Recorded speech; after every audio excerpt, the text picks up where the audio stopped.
भाई लश्कर तुम्हारा है, सरदार तुम्हारा है, झूठ को सच लिख दो, अखबार तुम्हारा है। ये सत्य है भाई साहब कि सब कुछ इन्हीं के है, चाहे जैसे करा ले। क्या चाहे सांसद से विधायक को लड़ाए, एक सांसद और मंत्री को कहे तो विधायक उसको को लड़ना पड़ेगा, बाकी कुछ सांसदों का आने वाले समय में प्रधानी के चुनाव भी लड़ना पड़ेगा। भाजपा को मिटा देने के लिए भाजपा के लोग ही काफ़ी है। नहीं, अस्पताल बंद होने से 1000 बच्चे जो है पैरामेडिकल के उनकी पढ़ाई खत्म हो गई, 400 लोग नौकरी करने वाले हैं उनकी नौकरियां चली गई, बीमार लोगों का इलाज नहीं हो पा रहा है। दुनिया कह रही है कि आई लव यू मोदी जी। बहुत अच्छी बात है, आई love you Rahul Gandhi. Bharatiya Janata party ने आधिकारिक रूप से ऐलान कर दिया है, ये युग नरेंद्र मोदी का युग है, ये युग अमित शाह का युग है, आडवाणी और वाजपेयी का युग समाप्त हो गया है। जो व्यक्ति, जो नेता भारतीय जनता पार्टी को चुनाव में जीत दिलाने का काम करेगा, उसी नेता को आगे बढ़ाया जाएगा। मेरा जो मैं कह रहा हूँ आप साफ समझ रहे होंगे किस तरीके से राजस्थान से वसुंधरा राजे को हटाया जा रहा है, मध्य प्रदेश बीजेपी से मामा शिवराज सिंह चौहान को हटाया जा रहा है, और वहीं छत्तीसगढ़ से रमन सिंह का जो पूरा राजनीतिक करियर है उस पर एक तरीके से भारतीय जनता पार्टी डेंट लगाने का काम कर रही है। यानी भारतीय जनता पार्टी ने रमन सिंह को साइड करने का काम करते हुई दिखाई दे रही है। मेरे साथ हैं फूलचंद यादव, राजनीति पर पकड़ रखते हैं, कैसे देखते हैं शिवराज सिंह चौहान, रमन सिंह और वसुंधरा का पत्ता साफ?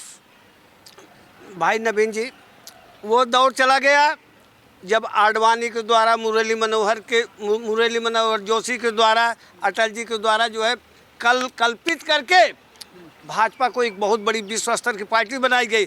आज ये पार्टी अमित शाह और मोदी जी के नाम पर आ गई कि चाहे सांसद से विधायक को लड़ाए, एक सांसद और मंत्री को कहे तो विधायक उसको को लड़ना पड़ेगा, बाकी कुछ सांसदों का आने वाले समय में प्रधानी के चुनाव भी लड़ना पड़ेगा।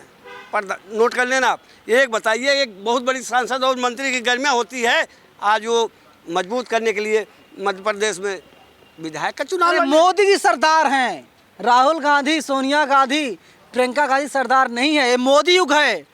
भाई लश्कर तुम्हारा है, सरदार तुम्हारा है, झूठ को सच लिख दो, अखबार तुम्हारा है। ये सत्य है भाई साहब कि सब कुछ इन्हीं के है, चाहे जैसे करा ले। लेकिन आने वाले समय में देश की जनता इतना ज़्यादा हो गया, मैं ये कह दे रहा हूँ, आप समझा देना। त्रेता में पदलोलुप होकर भाई भाई को मरवाता है, द्वापर में राज हड़पने को, फिर महायुद्ध हो जाता है। अपनी सत्ता को अछूट रखने के लिए जब लोभ मोह मद चट जाता है, निश्चय ही उस राजा के माथे एक कलंक लग जाता है। अपनी सत्ता को अछूट रखने के लिए ना, जब राजा को लोभ मोह लग जाता है तो उसके माथे पर एक कलंक भी लग जाता है। ये उदाहरण रामचरितमानस और महाभारत मीडिया में, सोशल मीडिया पे तमाम लोग लिख रहे हैं, वे लोग कह रहे हैं कि वसुंधरा राजे सिंधिया कांग्रेस में जा सकती हैं, बीजेपी उन्हें दूध में पड़ी मक्खी तरह निकाल कर फेंक दिया है। मोदी युग में, अमित शाह के युग में ना खूनों की बलिदानी जिन्होंने दिया, ऐसे लोग राम मंदिर बाबरी के नाम पर जो बलिदान हो गए उनको आज तक पूछा नहीं गया। लोग घर पे आराम कर रहे हैं। सब्र की एक सीमा होती है प्रभु, मैं आम आदमी हूँ, कोई आडवाणी नहीं। आडवाणी की तरह कोई सब्र करने वाला नहीं है जो इतने दिनों तक सब्र करके बेटिंग प्राइम मिनिस्टर के रूप में पड़े रह गए, कुछ कभी बोला नहीं। सब्र की एक सीमा होती है, मैं आम आदमी हूँ, कोई आडवाणी नहीं। अब लोगों का सब्र टूटने लगा अमित शाह और मोदी के भाजपा सरकार में। लोग जो है बिल्कुल दबे हैं कि अपनी आवाज़ उठा नहीं सकते। लेकिन ये दावा है भाजपा को मिटा देने के लिए भाजपा के लोग ही काफ़ी है। उदाहरण गिनते चलिए, अगर रमेश बिधूड़ी जैसे लोकसभा में अपशब्दों का प्रयोग करेंगे तो उसका बुरा असर जाएगा, होगा, भाजपा नस्तनाबूद हो जाएगी। और ऐसे लोग काम करेंगे, भाजपा के लोग आपस में लड़ करके टूट करके ना एकदम बेकार कर डालेंगे। अब भाजपा को अपने दुश्मन खोजने की जरूरत नहीं, भाजपा में ही सब लोग ऐसे बने हैं कि मारेंगे चकना। आप बीजेपी आला कमान को बरगलाने की कोशिश कर रहे हैं। आप सोच रहे हैं कि नरेंद्र मोदी आपके पास फोन कॉल करें और कह दे फूलचंद यादव जी हमारी पार्टी में आ जाइए। भाई साहब, प्रधानमंत्री जी बड़े बुजुर्ग हो गए हैं, यादाश्त उनकी चली गई है, कमज़ोर हो गए, उनको मल्टीविटामिन और च्यवनप्राश की गोलियां दे दो। बड़े मंच से कहना शुरू कर दिया मध्य प्रदेश में कि हमने रानी दुर्गावती का रेलवे स्टेशन बना दिया, बड़ा भव्य है, बड़ा सुंदर है। कहीं नहीं है।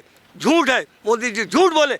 मैंने दरभंगा में मेडिकल कॉलेज बना दिया, अरे झूठ भाई है। मोदी झूठ नहीं बोलते, ईमानदार आदमी हैं। मोदी जी जैसे झूठ बोलते हैं, मोदी जी जैसा झूठ बोलते हैं दुनिया में कोई बोलता नहीं। सुनिए आप, सुनते चलिए आप। इन्होंने कहा 2 करोड़ नौकरियां दूंगा, ये झूठ है।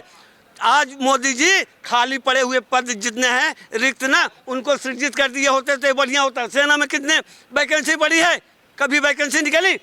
डाक विभाग में कितना जगह खाली है, भरा गया। रेलवे में कितना खाली है, वो भरा गया। राजस्व में कितना खाली है, भरा गया। अरे उन्हीं नौकरियों को भर देते तब भी काफ़ी होता। इनको घूमने और भाजपा का प्रचार करने से फुर्सत नहीं है भाई साहब। दिक्कत क्या है? मतलब बीजेपी की अगर लुटिया डूब रही है तो आप बचाने के लिए आ गए हैं, हितैषी है मोदी जी के। हम हितैषी नहीं, मोदी जी देश के जो है वो है भारत के सम्मान कौन कहे प्रधानमंत्री होकर बढ़ा देते। इन्होंने तो भारत के सम्मान घटा दिया। यहीं से महान बेटियाँ, पहलवान बेटियाँ घसीटी गई। इसकी निंदा जो है पूरी दुनिया में हुई, इसकी निंदा पूरी दुनिया में हुई। G20 के सम्मेलन में 19 देश के लोग आए थे, सोने चांदी के बर्तनों में खा के चले गए।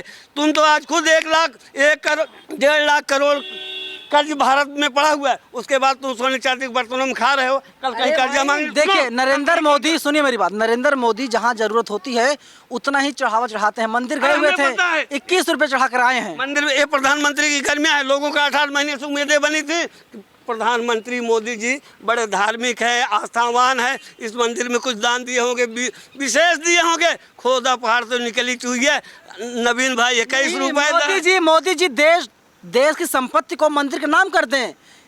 ये कांग्रेस युग नहीं है, ये नरेंद्र मोदी का युग है। अरे हम चलो ठीक है, हमने मंदिर में 21 दिया, हमारा कोई विरोध नहीं, वो आपका आस्था की बात है। किसी स्कूल विद्यालय के लिए दे दिए होते 5 करोड़, एक विद्यालय बन जाता। किसी अस्पताल के लिए। सुनिए, दरभंगा में एम्स बन गया है, रानी दुर्गावती स्टेशन बन गया, और क्या चाहिए आपको? आपको नहीं पता है, अमेठी जहाँ से स्मृति ईरानी सांसद हैं, वहाँ का मेडिकल कॉलेज जो है संजय गांधी मेमोरियल हॉस्पिटल को जो है बंद कर दिया गया। एक की मौत हो गई, उसके बाद जो है वृद्ध आदमी की एक आदेश में स्मृति ईरानी जाकर के उसको बंद करवा दिया।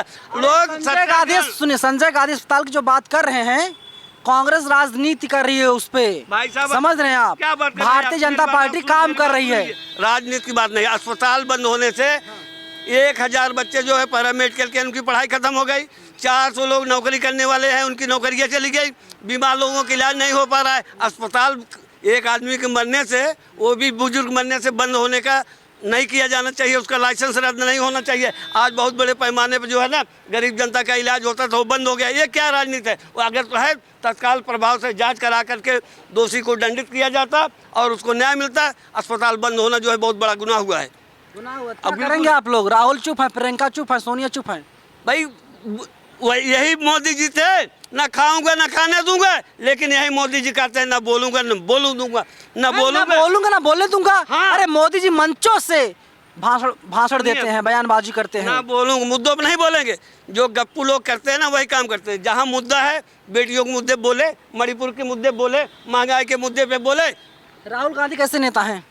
राहुल गांधी बहुत बढ़िया है, ऑक्सफोर्ड यूनिवर्सिटी के पढ़े लिखे हैं, वो उतने गप्पू नहीं है। दुनिया कह रहे हैं कि आई लव यू मोदी जी। बहुत अच्छी बात है, आई लव यू नवीन। तो इसका क्या मतलब, आज से क्या निकालोगे आप? प्यार करना बहुत अच्छी चीज़ है, लेकिन भावना से जो है ना, सच्चे दिल से लगन होना चाहिए। जो होए वो आप अपने ढंग से आप उसको ले लेना। आई लव यू बोल करके आने वाले समय में संकेत मिल रहा है कि आदरणीय राहुल जी देश के प्रधानमंत्री होंगे। तो बोल दीजिए I love you Rahul Gandhi ji. I love you Rahul Gandhi ji. इसमें क्या है? कैमरा देखो, दोबारा बोलिए। I love you Rahul Gandhi. Flag kiss देते उनका वाला? हाँ लो बस यार, क्या प्यार है। प्यार तो प्यार है, भावना से जुड़े हैं, दिल से जुड़े हैं। देश की समृद्धि हो, खुशहाली हो। I love you Rahul ji. और बोल दीजिए I love you Narendra Modi ji भी। I love you Narendra Modi ji. हम तो सभी मतलब आप कहीं पर टिकते नहीं है, कोई भी आपका के मामले में। देखो, हमारी नफरत नहीं है, नीतियों से नफरत है। मोदी जी का मैं विरोधी नहीं हूँ, मोदी जी की नीतियों का विरोधी हूँ। ठीक है, कहने का मतलब है आप ऐसा गलत क्यों करोगे? आप देश के प्रधानमंत्री हो, रेल मंत्री तो नहीं हो। सुनिए आप, रेल मंत्री तो नहीं, हरी झंडी दिखाते रहोगे। हरी झंडी दिखाने की जरूरत आप मोदी जी समझ रहे हैं। पिछली बार जब मैंने आपसे बातचीत किया था तो आपने कहा था कि आप नरेंद्र मोदी के खिलाफ चुनाव लड़ेंगे, पर्चा भरेंगे। कायम है भी? अभी भी काम है। प्रधानमंत्री के खिलाफ मैं पर्चा भरूंगा, चुनाव लड़ूंगा। मोदी जी से कहूंगा आप प्रधानमंत्री के काबिल नहीं है, आप रेल मंत्री की जगह जो है रोज झंडी दिखाते हो वंदे मातरम ट्रेन का, तो कहीं गार्ड की नौकरी कर लो। देश के 140 करोड़ जनता बाकी है, वो देख लेगी। ठीक है, आप प्रचार करो, भाजपा का प्रचार मंत्री के काबिल हो। प्रधानमंत्री के ऐसा कोई काम नहीं किया कि लोग सड़कों पर आकर के आए दिन कितने आंदोलन कर डाले। असंतुष्टि की वजह से सारे आंदोलन होते हैं। चलिए, नरेंद्र मोदी का युग है और यहाँ पर आंदोलन हो रहे हैं, और जो जिताऊ उम्मीदवार, जो जिताऊ नेता नहीं है, उसे भारतीय जनता पार्टी साइड करने का काम कर रही है और साफ तौर पे कह रहे हैं कि राहुल गांधी को ही देश का अगला प्रधानमंत्री बनना चाहिए और नरेंद्र मोदी के खिलाफ बनारस से फूलचंद यादव पर्चा भरने जा रहे हैं। कैमरा पर्सन आशीष के साथ मैं नवीन कुमार नंदन, नेशनल दस्तक, दिल्ली। नेशनल दस्तक की आपसे गुजारिश है कि अगर इसको बचाना चाहते हैं तो नेशनल दस्तक को सब्सक्राइब करने के लिए रेड कलर के सब्सक्राइब बटन को दबाएं, फिर बेल आइकन की घंटी दबाएं। नेशनल दस्तक को बचाने के लिए बहुत ज़रूरी है कि हर खबर को शेयर करें, लाइक करें, कमेंट जरूर करें।